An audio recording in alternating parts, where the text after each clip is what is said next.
سورۃ البقرہ کی تفسیر آیت نمبر 252 سے الحمدللہ والصلاۃ والسلام علی رسولہ وعلی آلہ واصحابہ اجمعین ربنا ظلمنا انفسنا وان لم تغفر لنا وترحمنا لنکونن من الخاسرین۔ یا رب، ہم نے اپنی جانوں پر ظلم کیا ہے، اگر تو نے ہمیں بخشا نہ، ہمیں معاف نہ فرمایا تو ہم خسارہ پانے والوں میں سے ہو جائیں گے۔ یا رب کریم، تو ہم پر کرم فرما، ہم پر رحم فرما، ہمیں قرآن کریم کے ساتھ جوڑ دے، ہمارے گناہوں کو بخش دے اور ہمیں جنت کے راستوں کی طرف ڈال دے، آمین یا رب۔ تو جی شروع کرتے ہیں۔ اعوذ باللہ من الشیطان الرجیم، بسم اللہ الرحمن الرحیم۔ پچھلی آیات کے حوالے سے کچھ بات کرتے ہیں۔ پیچھے طالوت اور جالوت کے بارے میں ڈیٹیل پڑھی کہ اللہ کے حکم سے مسلمانوں نے جالوتیوں کو شکست دی، یعنی طالوت کا لشکر غالب رہا، اور داؤد علیہ السلام نے جالوت کو قتل کیا۔ داؤد علیہ السلام کے بارے میں یہ بات آتی ہے کہ آپ ابھی پیغمبر نہ تھے، یعنی آپ میسنجر نہ تھے اس وقت، نہ ہی بادشاہ تھے، بلکہ آپ مسلمانوں کے لشکر میں ایک سپاہی کے طور پر شامل تھے، ایک کمسن نوجوان تھے آپ۔ اور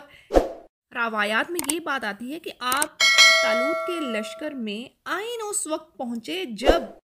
جولیت بنی اسرائیل کی فوج، یعنی جولیت جالوت ہی کا نام ہے، جولیت بنی اسرائیل کی فوج کو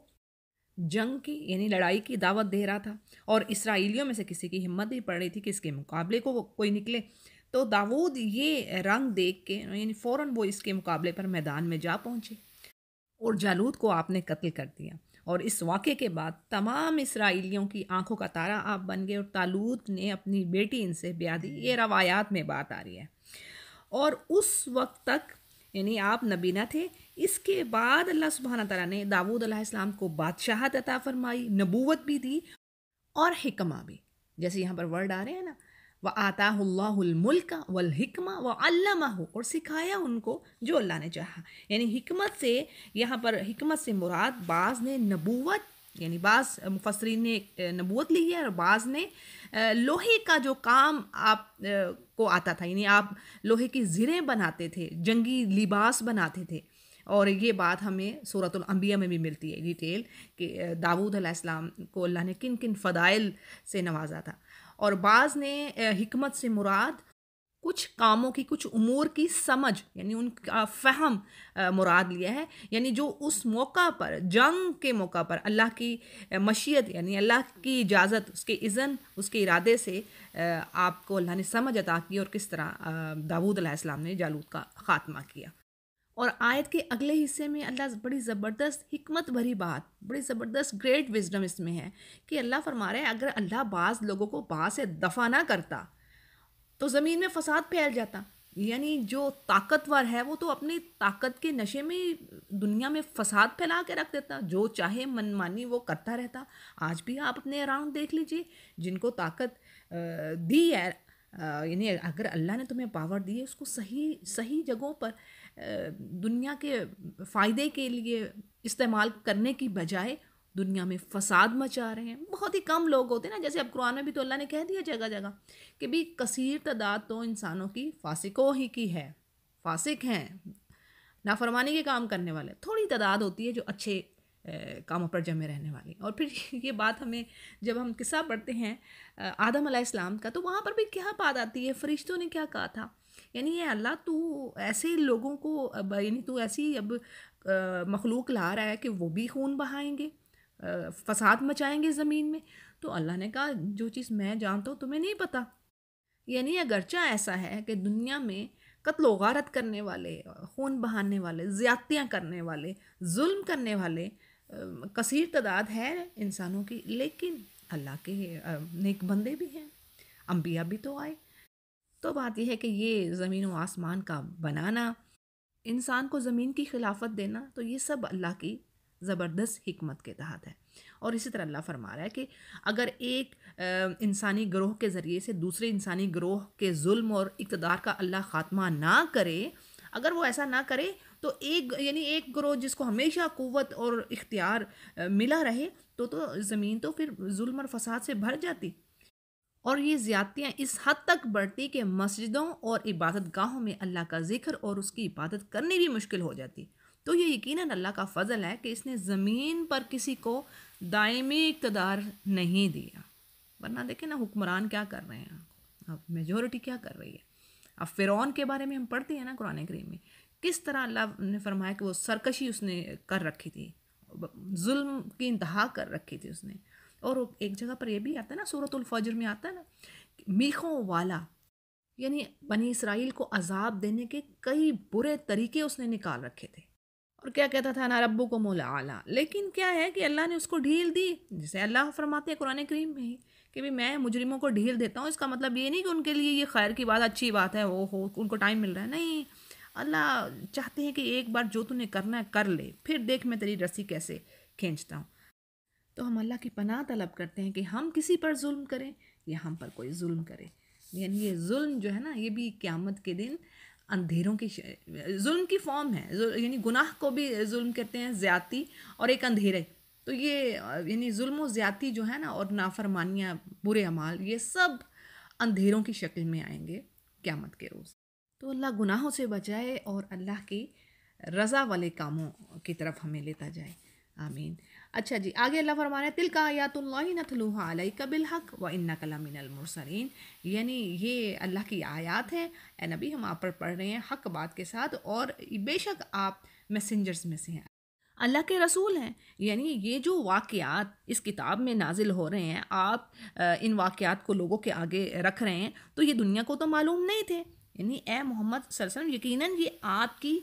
رسالت، یعنی آپ کے نبی ہونے کی یہ دلیل ہے، یہ پروف ہے کہ نہ تو آپ دیکھیں نا، آپ نبی کریم صلی اللہ علیہ وسلم کیا تھے، امی تھے نا، ان پڑھ تھے، آپ نے کسی سے کتاب نہیں پڑھی اور نہ ہی کسی سے یہ کتاب سنی ہے، تو بات ہے یہ جو غیب کی خبریں جو اللہ دے رہا ہے بذریعہ وحی،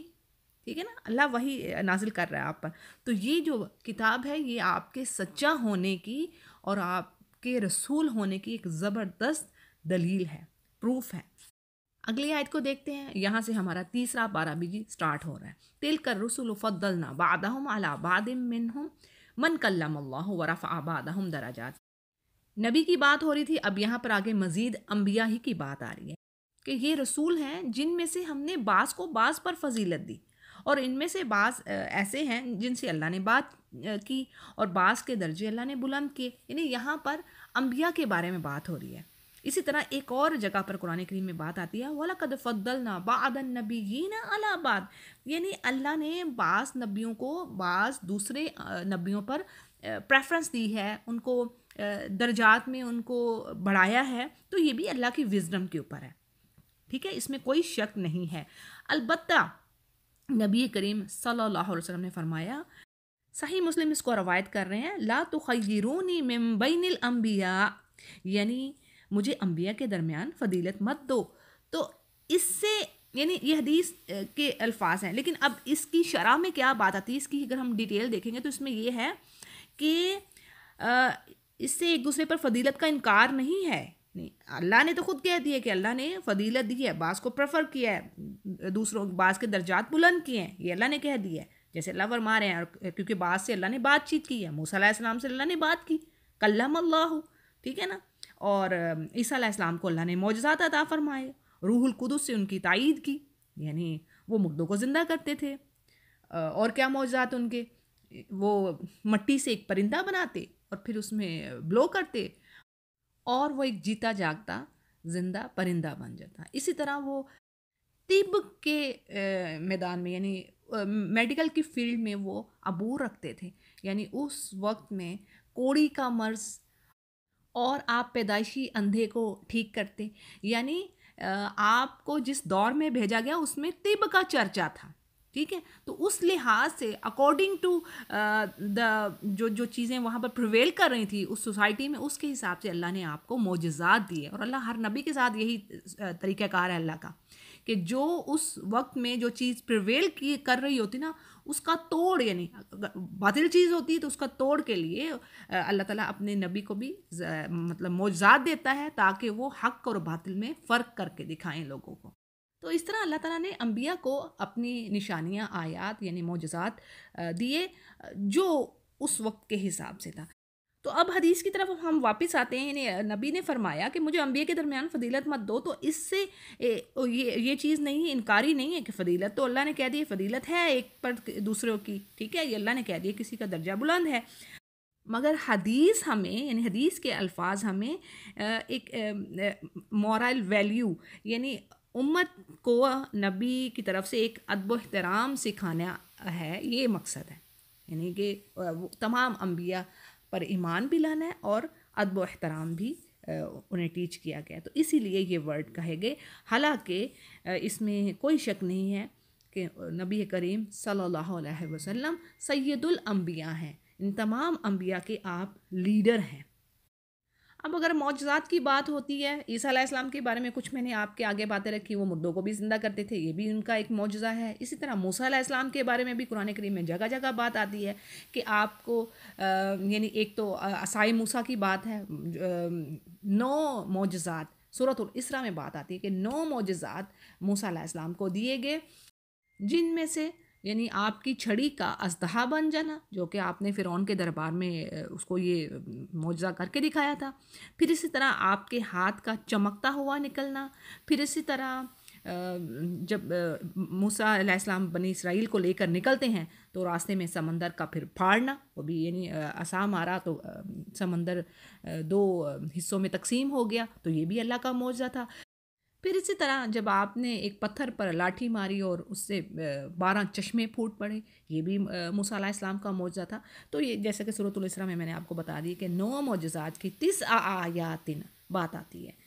اور آگے کہا جا رہا ہے وَلَوْ شَاءَ اللَّهُ مَا اقْتَتَلَ الَّذِينَ مِن بَعْدِهِمْ، یعنی اگر اللہ چاہتا تو ان کے بعد آنے والے جو لوگ تھے، یعنی انبیاء تو صحیح حق دین حق لے کر آئے، اب اس کے بعد لوگوں نے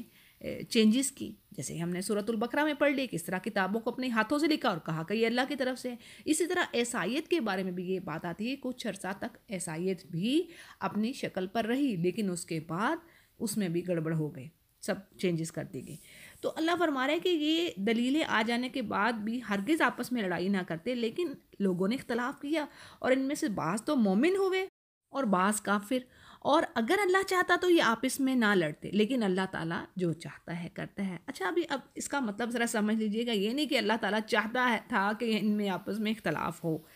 جبکہ اللہ کو دین میں بھی جو ڈفرینسز ہیں، اختلافات ہیں، ڈس ایگریمنٹس ہیں، یہ اور سیکٹس بنانا، یہ اللہ کو ہرگز پسند نہیں ہے، سخت ناپسند ہے یہ بات۔ بلکہ دیکھیں قرآن کریم میں یہ بات آتی ہے ایک جگہ پر، سورہ آل عمران میں زبردست وارننگ ہے ہمارے لیے، کہ جہاں پر اللہ کہتے ہیں نا کہ تم میں سے ایک امت ہونی چاہیے جو اچھے کام کیا حکم دے، پھیلائے اچھے کاموں کو، برائی سے روکے، وہاں پر اللہ نے ساتھ ہی نیچے آیت آ جاتی ہے، اور دیکھو اختلافات سے بچنا، فرقہ بازیاں نہ کرنا، نہیں تو تم بھی ہلاک ہو جاؤ گے دوسری قوموں کی طرح جو تم سے پہلے تھے۔ یہ ہلاکت کا ورڈ آیا ہے، یقین جانیں، تباہ و بربادی۔ تو دین میں گمراہیاں پیدا کرنا، لوگوں کو سیدھے راہ سے بھٹکانا اور فساد مچانا، کرٹیسائز کرتے رہنا ایک دوسرے کو، یہ وہ کر رہا ہے، یہ دوسرا فرقہ ایسے کر رہا ہے، پتہ نہیں کیوں قرآن پڑھ کر بھی ہمارے دلوں میں قرآن نہ اترے، تو پھر کیا فائدہ ہمارے ایسے واعظ کا اور ایسی نصیحتوں کا؟ ایک دوسرے پر ہم کیچڑی اچھال رہے ہوں، آج ایسے کر رہے ہیں نا، بہت سارے لوگ ایسے کر رہے ہیں نا، جو سمجھتے ہیں کہ جی ہمارے پاس تو بڑا علم ہے۔ آپ دیکھ لیں میڈیا میں ایک دوسرے پر کیچڑ اچھالا ہے، ایک کوئی اور اس پر اس کو جواب دے رہا ہے، یعنی اچھے اور حکمت کے انداز سے کسی کو بات کہنا چاہیے، لیکن کسی پر گند اچھالنا، غلاظتیں پھیلانا، یہ کام میں سمجھتی ہوں جس کو صحیح طرح سے جو اللہ کا بندہ ہے نا وہ نہیں کرتا ہوگا، لازمی وہ نہیں کرے گا۔ آپ دیکھ لیں آج بھی ہیں کچھ لوگ ہیں جو خواہ میں دوسروں کی ہی خامیاں نہیں چن رہے ہوتے، بھئی اپنے کام سے کام رکھیں، آپ سمجھ رہے ہیں آپ صحیح بات کر رہے ہیں، آپ حق بات، دوسروں کو مت لائیے، اللہ آپ کی بات آگے پہنچا دے گا، لوگوں تک بات پہنچے گی۔ دوسروں کو مطلب آپ نے اس کو اگر آپ اس کی اصلاح چاہتے ہیں نا تو پھر اس کی تنہائی میں اس سے بات کریں، اس کے لیے دعا کریں کہ یا اللہ اس کو سیدھے راستے پر لے آ۔ لیکن کیا ہے کہ یہ جو کرٹیسزم ہے نا، یہ شو کرتی ہے you are not fair with ہم، دل سے ہم نہیں اس کے ساتھ ہوتے، ہم بس اس پر تنقید اور اپنی واہ واہ، جو مجھے لگتا ہے ہو سکتا ہے کچھ لوگ ٹھیک بھی ہوں کہ جی ان کو کرٹیسائز، لیکن ان کے میں یہ سوچتی ہوں کہ کرٹیسائز کرنے کا طریقہ بھی چینج ہونا چاہیے. پھر جیسے دیکھیں نا ہمیں قرآن کہہ رہا ہے, ساری باتوں کو چھوڑیے, ہمیں قرآن کیا کہہ رہا ہے جی, ہم نے قرآن کو فالو کرنا ہے نا. تو قرآن تو موسیٰ علیہ السلام کو کہتا ہے کہ جب وہ فرعون کے پاس جاتے ہیں کہ دیکھو نرمی سے بات کرنا, ہمیں قرآن ٹیچ کرنا نا. آپ ساری باتوں کو چھوڑ دیں, سارے مفسرین کیا ہے رکھیے ان کو سائڈ پر, قرآن کو بس دیکھ لیے, سمپل سے انداز میں قرآن سمجھا رہا ہے. وَلَقَدْ يَسَّرْنَا الْقُرْآنَ لِلذِّكْرِ فَهَلْ مِن مُدَّكِرٍ, اللہ نے تو مشکل بنایا نہیں قرآن, ٹھیک ہے. کچھ چیزیں ہیں, ہاں فقہی ایشوز ہے کچھ اس طرح, وہ انسان پوچھتا ہے اپنے اسکالر سے, لیکن موسٹ آف دا پارٹ جو ہے نا قرآن کا الحمدللہ very easy to understand, very easy to learn. تو اب دیکھیں اللہ جب ایک ظالم شخص, ظالم ترین جو کہہ رہا ہے کہ میں رب ہوں, جو ظلم کی انتہا کر رہا ہے, اب اس کے پاس اللہ بھیج رہے موسیٰ کو, تو کیا کہا جا رہا ہے کہ دیکھو نرمی سے بات کرنا, قول اللین اللہ, سورۃ طٰہٰ کی آیت ہے یہ, ٹھیک ہے. تو بھئی ہم پھر یہ جو آپس میں جو علماء کہنے کو علماء ہیں, تو یہ لگے رہتے ہیں, لڑائیاں کر رہے ہیں, کیچڑ اچھال رہے ہیں, کیا یہ وہ آیت نہیں ریڈ کرتے؟ ان کو نہیں یہ پتہ چلتا کہ اللہ کیا کہہ رہا ہے. کہ دیکھو پھر ایک اور جگہ پر اہل کتاب, یہ یعنی جو نصارہ ہیں, ان سے بھی اللہ نے کہا ہے دیکھو مجادلہ کرنا ہے لیکن اچھے طریقے سے, جو کراس فائر ہوتی ہے دیکھو اچھے طریقے سے مجادلہ, خوبصورت اچھے احسن انداز میں, بہتر انداز میں مجادلہ کرو, ان سے کرو. یہ نہیں کہا گیا کہ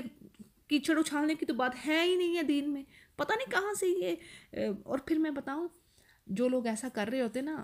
وہ سمجھ رہے ہوتے ہیں ہم بڑا یہ کام کر رہے ہیں, نہیں, لوگ نہیں پسند کر رہے ہوتے انہیں, لوگ نہیں سن رہے ہوتے, یہ ان کی غلط فہمی ہے. تو اب بس جی میں تو یہ سمجھتی ہوں کہ پہلی چیز کہ یا رب تو اس قرآن کریم کو ہمارے دل میں اتار, اس پر ہمیں عمل کی بھی توفیق دے. ہمیں یہ جو واعظ و نصیحت ہے نا, یہ سارا کام نہیں, یہ ساری چیز نہیں ہے. وہ جیسے کسی نے کہا نا کہ 1 ٹن واعظ اور 1 اونس عمل. تو بات یہ ہے کہ لوگوں کو بہترین خوبصورت انداز میں اللہ کی طرف لائیے, اللہ سے جوڑیے, نہ کہ اپنی پرسنالٹی سے, اپنے سیٹ سے, یا اپنے کسی گروپ سے. تو مقصد ہمارا کیا ہے؟ لوگوں کو اللہ سے جوڑنا, ٹھیک ہے جی. جیسے اللہ نے 2 راستے دکھا دیے, ہدایت اور گمراہی کا, اور پھر انسان کو اللہ نے مجبور نہیں کیا کہ بھی زبردستی نہیں کہا گیا کہ دکھا دیے راستے, بھئی آؤ ہدایت مانگو تمہیں ہدایت ملے گی. اب دیکھیں نا کافر جو کام کر رہے ہیں وہ اللہ کی اذن سے, اللہ کی اجازت ہے کہ ہاں بھی اجازت ہے کر لو, تمہیں 2 راستے دیے ہیں, 2 چوائسیز ہیں, فری ول ہے. یعنی جیسے کائنات کا جو دین ہے نا, دین اسلام, یعنی ہر کائنات کی جو چیز ہے وہ اللہ کے تابع ہے, سرنڈر کیے ہوئے ہیں. انسانوں کو جیسے فری چوائس انہیں نہیں دی اللہ نے, یہ انسانوں ہی کے پاس ہے. پھر جی اگلی آیت میں اللہ فرما رہے ہیں کہ یا ایھا الذین آمنوا, یعنی یہاں پر نصیحت ہے ایمان والوں کو کہ خرچ کرو جو کچھ اللہ نے تمہیں دے رکھا ہے, اس سے پہلے کہ وہ دن آئے جس میں نہ تو کوئی تجارت ہوگی, نہیں یعنی کوئی لین دین نہ ہوگا, اور نہ ہی کوئی دوستی کام آئے گی, نہ ہی کوئی سفارش کر سکے گا, اور یہ کافر تو ظالم ہے. اس آیت کے پیچھے ڈیٹیل سمجھ لیجئے کہ یہود و نصارہ اور جو مشرکین تھے وہ کیا عقیدہ رکھتے تھے, یعنی کیا ان کا بیلیف تھا کہ ہر ایک یہ سوچتا کہ وہ اپنے لیڈرز یعنی نبیوں, ولیوں, بزرگوں, پیروں, مرشدوں وغیرہ کے بارے میں وہ یہ سوچ رکھتے کہ اللہ پر ان کا اتنا اثر ہے کہ وہ یعنی ان کی شخصیت کے دباؤ سے اللہ سے اپنی بات منوا لیں گے, یعنی ہمیں چھڑا لیں گے.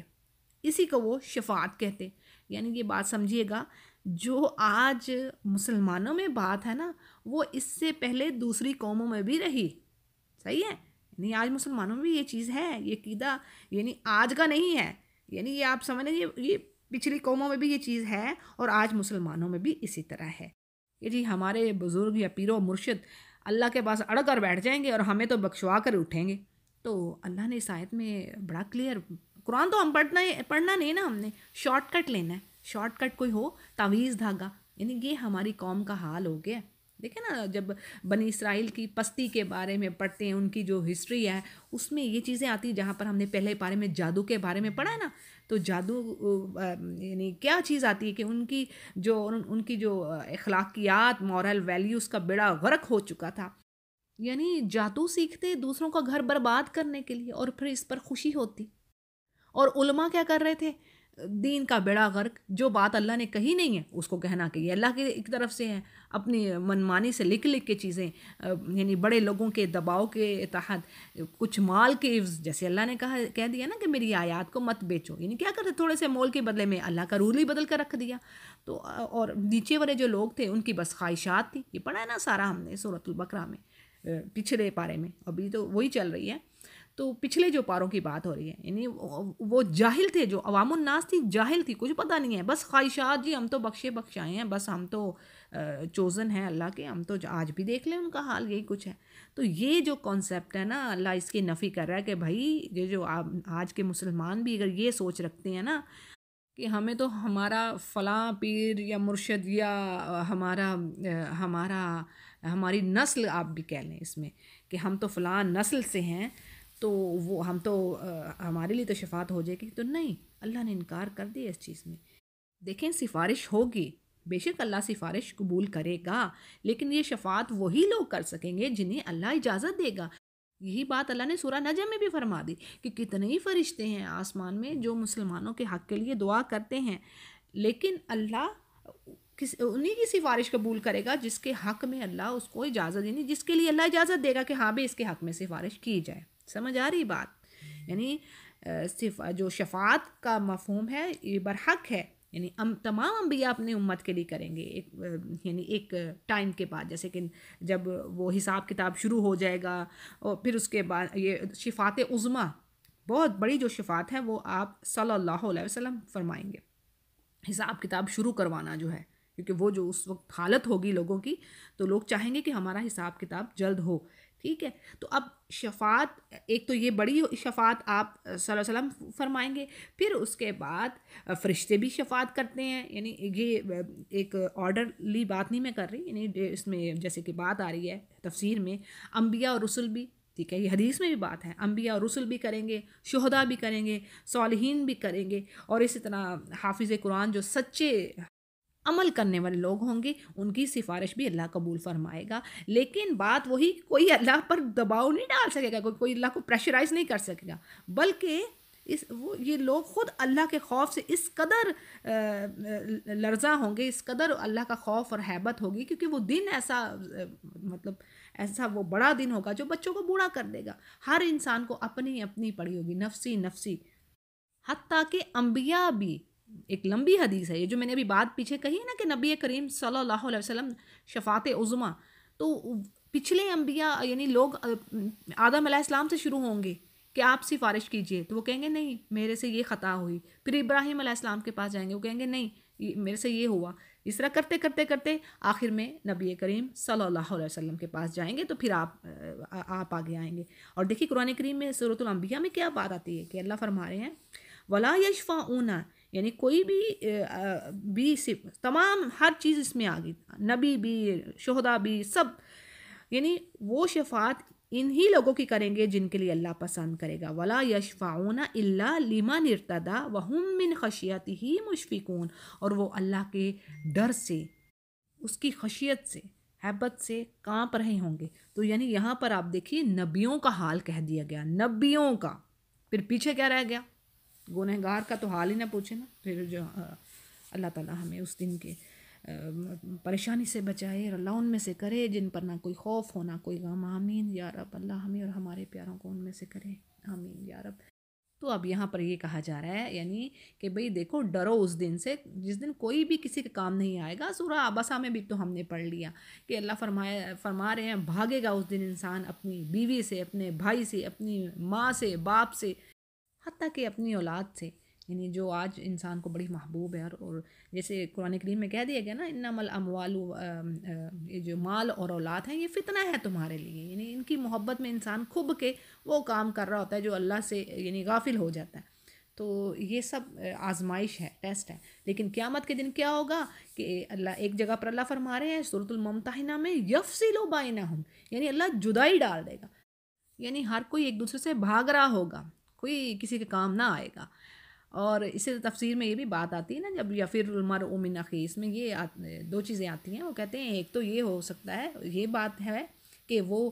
جو اس کی حالت ہوگی، اگر تو کوئی گنہگار ہے تو اس کی جو حالت ہوگی وہ نہیں چاہے گا کہ میری حالت کوئی دوسرا دیکھے، تو اس لیے بھی وہ بھاگے گا۔ اور دوسری ایک تفسیر میں یہ بھی بات آتی ہے، دوسری رائے وہ یہ کہتے ہیں کہ وہ یہ نہیں چاہے گا ایون اپنے پیاروں کے لیے، کہ وہ کوئی شخص یہ نہیں چاہے گا کہ میری وہ نیکی ہی نہ کہیں مانگ لے کوئی، یعنی میرا پیارا کوئی میری نیکی ہی نہ مانگ لے۔ اس دن ایسی حالت ہوگی کہ ایک ایک نیکی کے لیے انسان ترس رہا ہوگا۔ اللہ تعالیٰ معاف فرمائے۔ تو اسی لیے کہا کہ اللہ فرما رہے ہیں کہ دیکھو اس دن سے ڈرو اور بس اللہ کو راضی کرنے والے کام کرو، انشاءاللہ اللہ راضی ہوا تو پھر باقی سارے کام بھی آسان ہے۔ اسی طرح نبی کی شفاعت پانے والے اعمال جیسے درود شریف صبح شام 10 مرتبہ پڑھنا، یتیموں کی کفالت کرنے والا، بہترین اخلاق والا، اور کثرت سے درود شریف پڑھنے والا، تو یعنی اس طرح اور بھی اعمال ہیں جن کی بنا پر صلی اللہ علیہ وسلم نے وعدہ فرمایا ہے کہ آپ اس کی سفارش کریں گے۔ لیکن بات پھر وہی کہ یعنی سچا بندہ مومن ہو، شرک سے بچنے والا ہو، یعنی یہ جو شرک ہے نا، اللہ نے کہا نا کئی جگہوں پر اللہ نے فرما دیا دیکھو میں شرک نہیں معاف کروں گا، اور کوئی گناہ کر کے لے آتے ہو، یہ قرآن میں اللہ فرما رہا ہے ان اللہ لا یغفر ان یشرک بہ، یعنی یہ تو ہرگز نہ معاف ہوگا اگر تم اللہ کے ساتھ پارٹنر بنا رہے ہو، شرک کر رہے ہو، وَيَغْفِرُ مَا دُونَ ذَلِكَ، اس کے علاوہ کچھ بھی ہوگا جس کے لیے وہ چاہے گا، لِمَن یشاء، وہ بخش دے گا، وہ پھر اس کا معاملہ ہے۔ لیکن شرک سے بچنا، اور پھر میں یہ کئی بار کہہ چکی ہوں کہ شرک خفی سے بچنا، اور ہمیں شرک کی دعا بھی پڑھتے رہنا چاہیے۔ تو موٹے موٹے اعمال کیجئے، باقی جو پیچیدگیوں ڈیپتھ میں جانے سے پہلے یہ چیزوں کو تو اپنائیے جو ہمارے اوپر واجب ہے۔ پھر جی آگے آیت الکرسی ہے جی، یہ قرآن کریم کی عظیم آیت ہے، اور اس کی فضیلت کے بارے میں تو سب کو معلوم ہی ہوگا، یعنی اس کے پڑھنے سے رات کو شیطان سے انسان بچا رہتا ہے، تحفظ میں رہتا ہے، اور ہر فرض نماز کے بعد اس کو پڑھنا، یعنی ہر فرض نماز کے بعد ایک بار آیت الکرسی کو پڑھنے کی بڑی فضیلت ہے۔ اور اس کے بارے میں یہ بات آتی ہے کہ جنت اور اس شخص کے درمیان یعنی اس کو روکنے والی کوئی چیز نہیں ہے سوائے موت کے، جو ہر فرض نماز کے بعد آیت الکرسی کو پڑھے گا۔ ٹھیک ہے، اتنی اہم چیز ہے یہ آپ نے چھوڑنی نہیں۔ ہر فرض نماز کے بعد جب آپ نے اسلام پھیر لیا تو اس کو اس ٹائم پہ اللہ اکبر 3 بار پڑھ کے استغفر اللہ کہہ کے آپ اس آیت کو پڑھ لیجئے، آیت الکرسی کو پڑھ لیجئے۔ پھر اس کے بعد اپنے آپ سننا پڑھ رہی ہیں یا پھر کچھ اور اذکار جو پڑھنے ہیں وہ پڑھیے، لیکن آیت الکرسی کو بالکل بھی نہیں بھولنا ہر فرض نماز کے بعد۔ میں نے جیسے اس کی ڈیٹیل بتا دی ہے۔ اور اسی طرح شرعی رقیہ جو پڑھا جاتا ہے، یعنی جس سے شیطانی اور جادو کے اثرات، جناتی اثرات ختم ہوتے ہیں، تو شرعی رقیہ میں بھی اس آیت کو پڑھا جاتا ہے۔ ساری سورۃ البقرہ ہی پڑھی جاتی ہے، ساری سورۃ البقرہ کے بارے میں یہ ہے نا کہ جنات اس گھر سے بھاگتے ہیں، جادوگر اس کی حیثیت نہیں رکھتے، یعنی جادو نہیں ہوتا جہاں پر یہ سورہ پڑھی جائے، تو یہ بھی اسی میں آ گئی۔ ٹھیک ہے، تو آیت الکرسی کو پھر بھی یعنی بار بار اس کو رپیٹ کیا جاتا ہے۔ تو اس کی ٹرانسلیشن دیکھتے ہیں۔ اور اللہ ہی معبود برحق ہے جس کے سوا کوئی الہ نہیں ہے، جو زندہ اور سب کا تھامنے والا ہے، جسے نہ اونگ آتی ہے نہ نیند، اور جس کی ملکیت میں زمین و آسمان، یعنی وہ مالک ہے زمین و آسمان کی تمام چیزوں کا، اور کون ہے جو اس کی اجازت کے بغیر اس کے سامنے سفارش یعنی شفاعت کر سکے، اور وہ جانتا ہے جو کچھ اس کے سامنے ہے جو اس کے پیچھے ہے،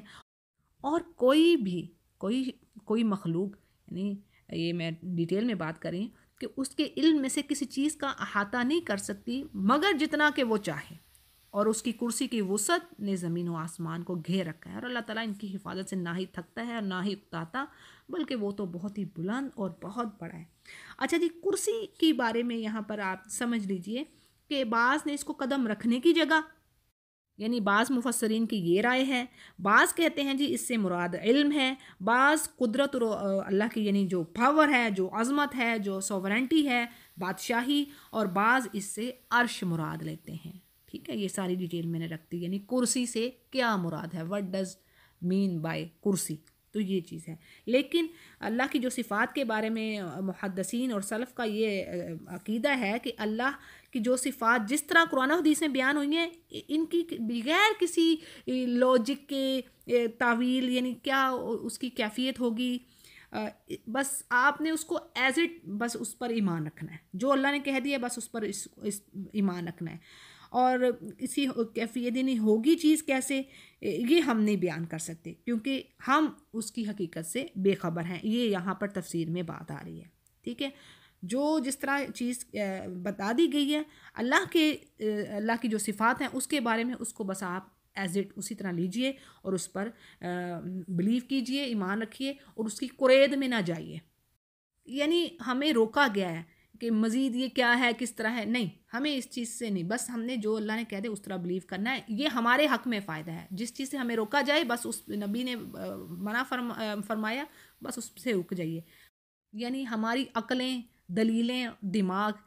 اتنے ہیں نہیں ہیں، یعنی اس ہستی کو ہم پا نہیں سکتے. ٹھیک ہے، نہ ادراک، نہ اس کا احساس کر سکتے ہیں. تو بس جیسے نبی نے کہا اس چیز کو اس طرح لیجئے. تو یہیں تک میں اپنی آج کی تفسیر رکھتی ہوں. وآخر دعوانا ان الحمد للہ رب العالمین.